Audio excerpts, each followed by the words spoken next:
زندگی باید عاشق باشه با یکدیگری. زندگی رو باید عاشقانه کنی. زندگی رو باید ایری باوری کنی. زندگی رو باید ایری حرمت کنی. این مسئله فقهیه برادران. این مسئله رو نگویم نمیشه واقعی. باید ما دیگه مسئله رو بحث میکردیم، لیکن مسئله ما مسئله دوغیروز این چی باید باشه؟ برای همین از حرمت و عشق و باوری بسیار گپ زنید در زندگی و کوشش کنید مردکا که همین زناتون در شما باور کنه. کوشش کنید. وقتی اگر باور نکرد نمیشه و کوشش کنید که همون زناتون هم باور کنید.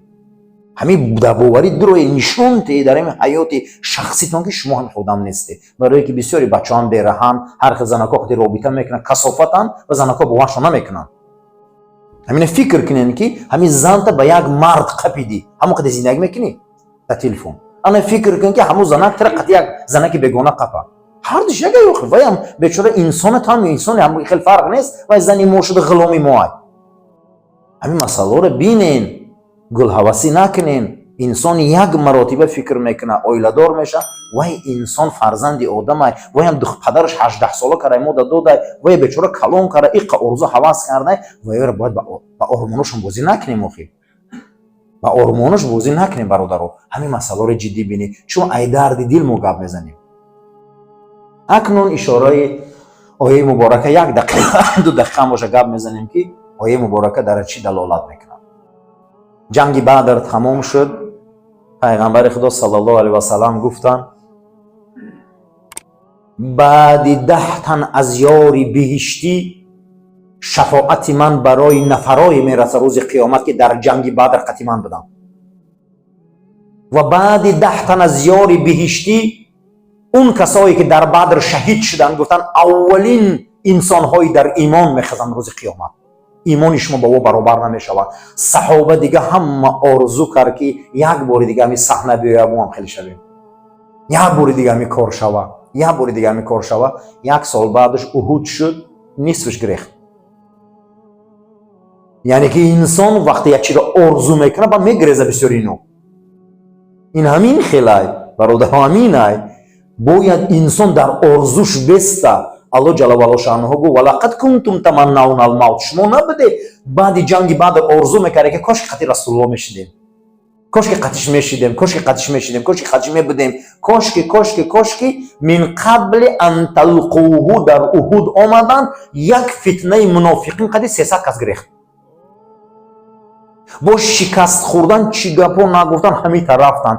گفت نه آرزو میکردیم کو آرزو میکردن شما در بدر. همینه بعضی انسان ها همینه برادران آرزو میکنه که به همون چیز رسه میرسه با از درون این با 10 کاری دیگه بعد پیدا میشه. آخه میگه این تو ای به این نکن، تو ای به این نکن. آخه آرزو میکنه که من شوهردار شوم، آرزو میکنه من زندار شوم. با همون آرزو میرسه همون چیز میابه با بهیاگی به شرمیش کرده میگرده. آخه شوهر بود یافتی خود چی به شرم میکنی؟ با همون چی رسیدی بود چی میکنی؟ بعض مردم فعلش بدای ای دریای نیل میگذره بنی اسرائیل از گدویی خلاص خورده، ای غلامی خلاص خورده. پوست چونه فرعون میکنه. ای بر اومدین دیدین با چشم سرشون که فرعون در پیش چشمشون با 1 میلیون سپاهیش میموره. قدرت خدای موسی را میبینه نیل دو بلنگه. ای بر میگذارن میگه موسی خدا را نشونته به ایمان میبریم. این مردم همینه. یک دوره هست هیچ نبود. امروز به همه چیز مردم رسیده. به جای شکر خدا کنه، شکر این قدر نعمت ها کنه، با همون یک روی کشو با همون گپا هست یا نه؟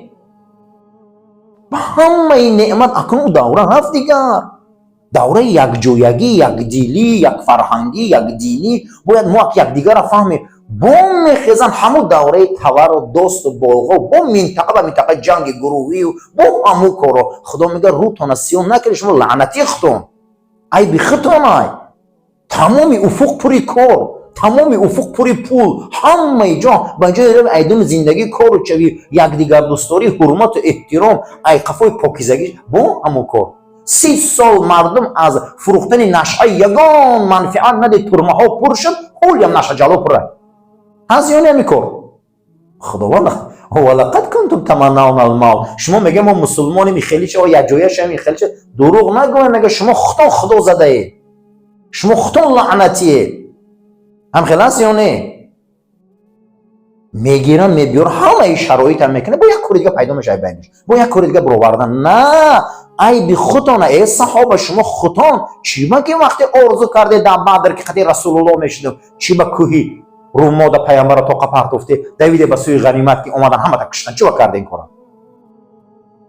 برای هر یکی ما و شما اول فعل و خصلت و رفتاری بدمون پرتویم. هم خلاص یا نه؟ بعد یک کار آرزو کنیم. امروز میگن ای فلان این خیل شما، اما چرا این خیل نشده؟ اما این زمان این تمه قرآن در همینجا موندگی چنگش یک وجه به یکون قرآن خون نیست.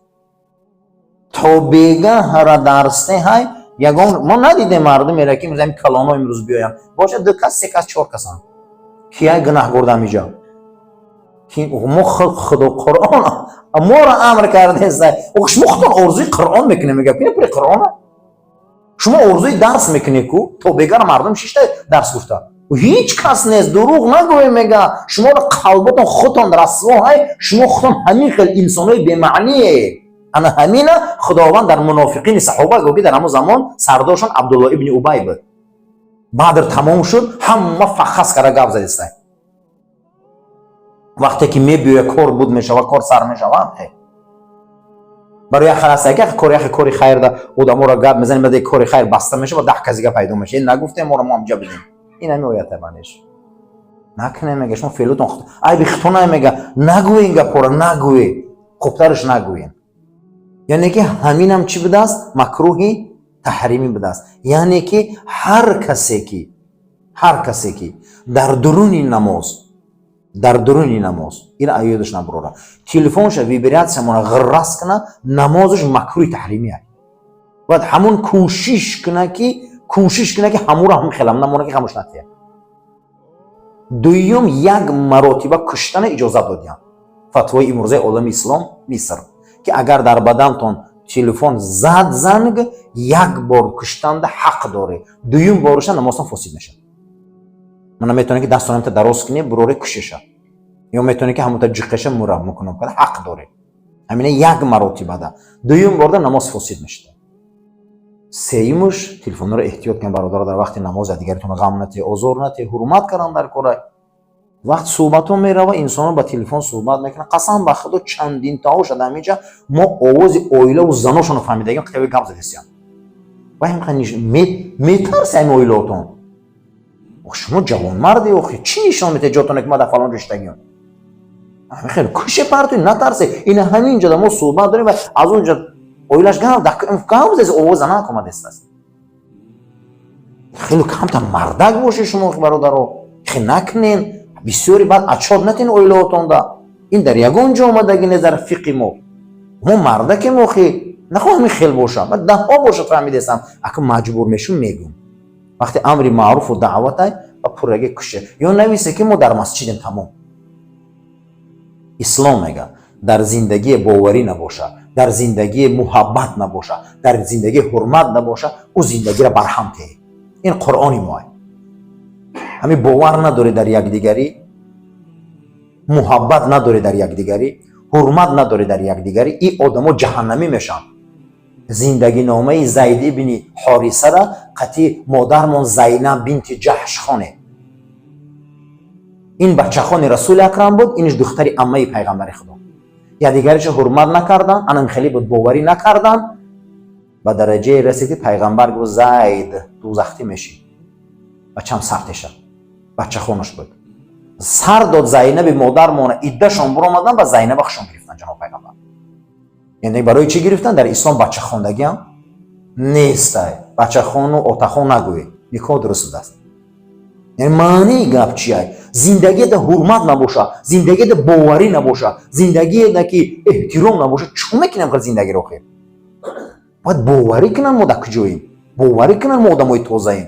باوری که نکردن این زندگی را برهم ته بهتره. برای این زندگی آدم غم میتیه و به حرمت میشه آدم. و میشه مادرش حقارت میکنی، پدرش حقارت میکنی و مادری تر حقارت میکنه، پدری حقارت میکنه، به درجه میشه و که بابا طلاق اومده میرسه. همین روز زیاده 7 آدم مراجعت 3 طلاق کرده میشه. این همین ریشش نمینای. انا که سر میتیا 3 طلاق میکنه، به زنا گریه کردن میبیم جا میگرده که یا بالا کنی من فتوا یوی، یا بالا کنی فتوا یوی. من فتواش همین اگه شهمرد میشه برادر، تو چه تو زنت شو میتی اخی ای شوش که برو ما بدت حلال میشه. این همین قرار داره. 3 طلاق کردی شهمرد میشه دیگه. همین دیگه راه نداره. 3 طلاق شوهرش میتی ای همو که برآمد و ما میگیریمش حلال میشه. برای این برادر یکمش که همین کارا رو نکنی. دویمش که همین خواهرای اسلامی هم ای همین سببا باید ایزو کشن اخی. چی به این قدر صفی بی‌وزن زیاد شده؟ این ریشش انمینه. حرمت نیست، باوری نیست. حرمت و باوری نمون دیگر. حرمت و باوری که نباشه، احترام نباشه. گفته است احترام و باوری محبت نباشه، قرآن میگه جدا شوی. یک مسئله فقهی را آموختن برابر 100 رکعت نماز نفل ای رسول اکرم صلی الله علیه و سلم. این مسئله را شوخی نفهمی برادر. فرزنداتون ایو را تعلیم تی فقه موای. صف گرفتن شوخی نیست. پیغمبر خدا صلی الله علیه و سلم با دستای مبارکشون زانوی آدمو را، پای آدمو را میکشیدن، راست میکردن، پر میکردن. حتی میستادن در محراب میگفتن فلانی راست بیست، فلانی صف پر که. میگفتن شما از کجا ما را میبینی فرستاده خدا؟ میگم خداوند من در 2 چشم دیگه دادگه در پشت سر مای شما ما را نمیبینی. معجزه رسول الله آمده است که پیغمبر در پشت سرشون چشم داشتن. یعنی من میبینم شما را راست که فلان اختا. برای نامین صف گرفتنش شوخی نکنه. این شوخی نیست، این هزل نیست. طریق صف انامین یکتاش همین. دوم برادر مسئله پوشیدن لباس. لباسای تنگ پوشیدنش مکروه تحریمیه. هر کسی که لباسی تنگ میپوشه این شوخی نیست. رانی پاش میتوه، دنبش میتوه، مایه هاش میتوه، سینه هاش میتوه، معلوم میشه و قفسای سینهش، همون نوکهای مقصد قفسای سینه معلوم میشه. این مکروه تحریمیه. ایتگی مایکای تنک یا کرتای تنک کوشش کنه برادرو. لباسا را کوشش کنه که عضوما نتوه. لباسی تنگ جناب پیغمبر صلی الله علیه و سلم گفت دلالت میکنه از ایمانی تنگ. کسی لباسای تنگ میپوشه و یه ایمانش تنگه. لباس مسلمان باید کشاد باشه. کوشش کنیم. چی خیلی که دیدن مرد، دیدن زن حرامه در مسئله یعنی تنگ پوشیدن، دیدن زنها مردم حرامه. شما گمان نکنه که فقط راحت مرد میکنه، اوان با چشم بد نگاه میکنه انسان. این دم گناهکار میشیم ما. لباسا را کشاد پوشه. لباسا را کشاد پوشه. لباسی دریدگی نپوشه، این حرامه. صاحب فقه ما درباره کتاب مقصد لباس پوشیدن لباسا میبره، رد المحتار فتاوای شامی، لباسای دریدگی را منع میکنه. لباسای پارگین اجازت میده با اون شرطی کشور فقیر باشه. همین زمان ده فقیره برای لباس. اگر نوش نیفتی همین دویم درجه لباسای بهترینه. قیمت نه، بهترین لباسای دویم درجه. میری ای همونجا میگیری یا او میشوشه میشه نمازی. هست یا نه؟ یگان بهونهش نیست. حتی پیغمبر ما در عصر 6 لباسشون سیمغ میکردن. خیمچیسکا سیمغ چی میشوه؟ رنگ ها میکردن لباس خشو که رنگاش فسان شوه میپوشیدن. این نو بر اومد. اینو پیغمبر ما در اون عصر میکردن. لباس ما باید کشاد باشه. لباسای دریدگی نپوشه. خداوند فقیری میبره خاندانی اون مردی که لباسی دریدگی میپوشه. حدیثه خداوند بد میدیده بنده ایره که لباسی دریدگی میپوشه و میخواسته که الله جل و علا شانه اثر نعمتاش در بدن بنده هاش بینه. حدیث امام مسلم روایت میکنه. بهترین لباس را پوشه، تازه کشاد. زیادتر لباسی سبز و سفید پوشه. اگر نمیشه همه نموچه پوشه. فقط سرخ بلند مکروه نزد فقه حنفی، برای که مربوط زنهای دقت جلب کننده. کوشش کنیم لباس مسلمان سیاه، زرد، سبز، سفید و پیغمبر خدا سبز و سفید دوست می‌داشت و کفناتون سفید کنه. گفت من دوست می‌دارم سفید. لباس اهل بهشت کو سفیده، سبزه. ана ин либоси танг пӯшиданаш макрӯҳи таҳримия. ин фиқи мо дар ҳолати намоз либосҳои танги мову шумо дастонмон калта, куртаи остин калтаву майкаи остин калта қати хондани намоз зарурат набоша макрӯҳ. дар ягон ҷо расули акрам саллаллоҳу алайҳи васаллама остиншон остини пайғамбар дар навчиликш мерасид. ӯ ҳадисое ки ривоят мекунанд ҳазрати ҷобир таниллучхон ва ҳадисои оҳода ва як ровӣ ривоят кардагай ва ҳадисои машҳур нест. ривояти машҳур тамоми 4 халифаи мора остинш дар навчиликш мерасид. ягон зарурат боша ягон ҷо ва майлаш ғайри зарурат макрӯҳ. сари лучам ҳамчунин пайғамбари мо дар саҳии бухорӣ, саҳии муслим 6 китоби саҳеҳ ҳадисои саҳеҳи мода бобе ҳаст бо номи боби амома саллаи расули акрам. пайғамбари мо салла доште ақаллан ҳами тоқи монем. вале мо намегем салламони акоғу ҳатто ки фиқи мо ҳанафиё вастуҳсина лиламвоти аламамату дар ин китобо меберга вастуҳсина нек шуморидан фуқаҳои ҳанафӣ мурдаҳо да салла бастана. ҳамин салларо дар мурдаҳо нек шуморидиянд. мустаҳаб будае ки шумо салла банде салла қади гур куни мурдаҳотона.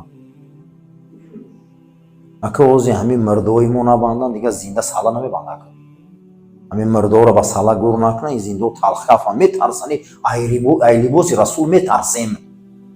яке мебинанд мемонанд ягон чӣ меша гуфта.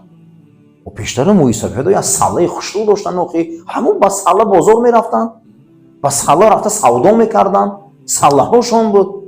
ҳамин қадар зебо буданд, ҳамин қадар хушрӯ буданд. чӣ мекунанд? ақаллан ҳамин намозомона ба салла хонем.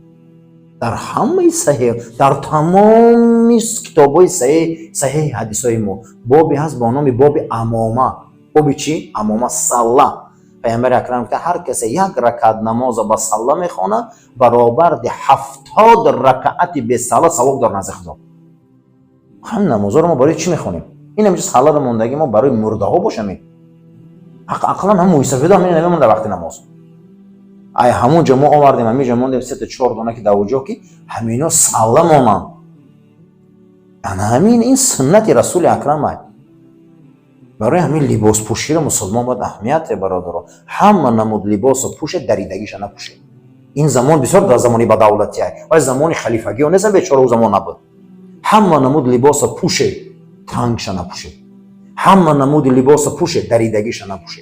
ҳама намуди либосша пӯше, кӯшиш куни остин калташа напӯше. агар намоз дуруст ҳам шуд макрӯҳ кароҳият дорад, куртаҳои остин дароз пӯше. ин мусулмонда намезеба. мусулмон ай ҳамин чиро фарқ мекунад. либосҳои нависондагӣ ҳарчи напӯше ва расми аллоҳу расми муҳаммад навиштаги либосҳоро напӯше. ба ин даромадани ҳоҷатхона мутлақ ҳаром аст. ба ин даромадани ҳамом мутлақ ҳаром аст. вай номи худо ай охи. чӣ хел номи худо қади дурини ҳамом медроӣ?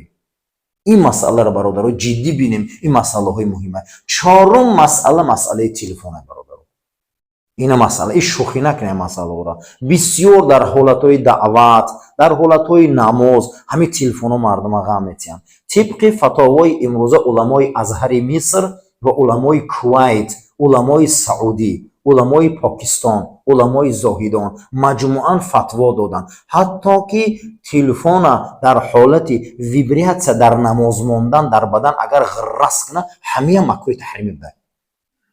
худои моро барои рост ҳидоят кунад.